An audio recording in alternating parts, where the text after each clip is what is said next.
teams that have the cap space because they've got a quarterback on his rookie deal, you don't have much time to work with. And then you bring in a new head coach like the Chicago Bears did. They want to implement that strategy very quickly. And so I think it's perfect that the Bears have been aggressive in this free agency period.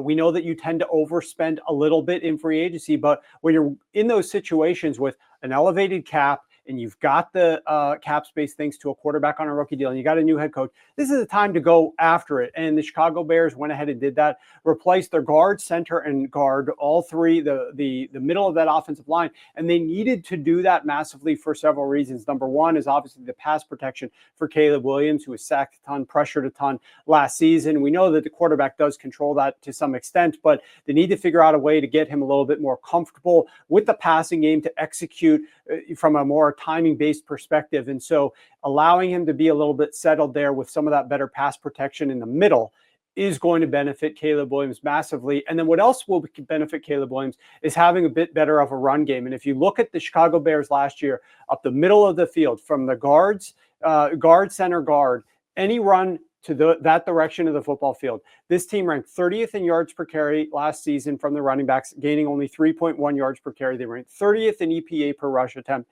They ranked 29th in success rate and 30th in explosive run rate, with just a 3% explosive run rate for any running back going up the middle of the field beyond just running to the tackle. So replacing those three players in one round of free agency is the way to overhaul that offensive line.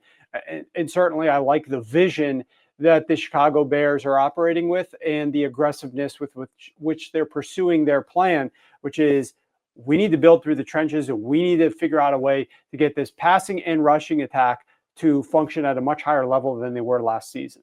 The Bears stick out to me. We have so many good rookie running backs coming out. We're actually going to publish Rich's profiles on the top rookie running backs, which are exceptional. You should read the quarterbacks, tight ends are already out. Go and read them. Sharpfootballanalysis.com. They're wonderful. And we just have a ton of running backs that could contribute in week one. And the Bears stick out to me as a place where I would really like one of those rookies to end up. They obviously still have DeAndre Swift. They have Roschon Johnson, but like in this offense now with Ben Johnson at the helm, this is a spot, now that they're upgrading the offensive line, this is a spot where I would really like to see one of those rookies end up. And I don't know if that's like a popular opinion to have, but I think it would be really interesting. Kind of, what are you looking at there, Rich? Hey, I think a lot of people have flirted with the idea of even Jainty being on the board for them at 10.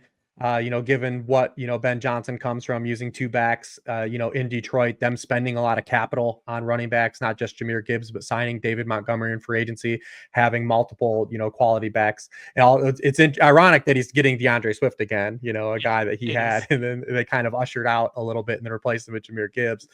But they're definitely drawing live. I definitely think they're going to take some type of power back, whether that be, at pick 10, reaching in on Jainty, or like, looking at, with their subsequent picks, getting a guy like Caleb Johnson or something to kind of fit in there. The Bears also their offensive line just wasn't healthy last year. I mean, they had one offensive lineman appear in every game last year. It was Coleman Shelton. Their most frequently used offensive line combination was on the field for just 34% of their snaps. They were 31st in EPA loss per sacks. Now, some of that is Caleb's fault. I mean, his pressure to sack rate, a problem that was in college, was second to last in the NFL again as a rookie. Only Will Levis was worse.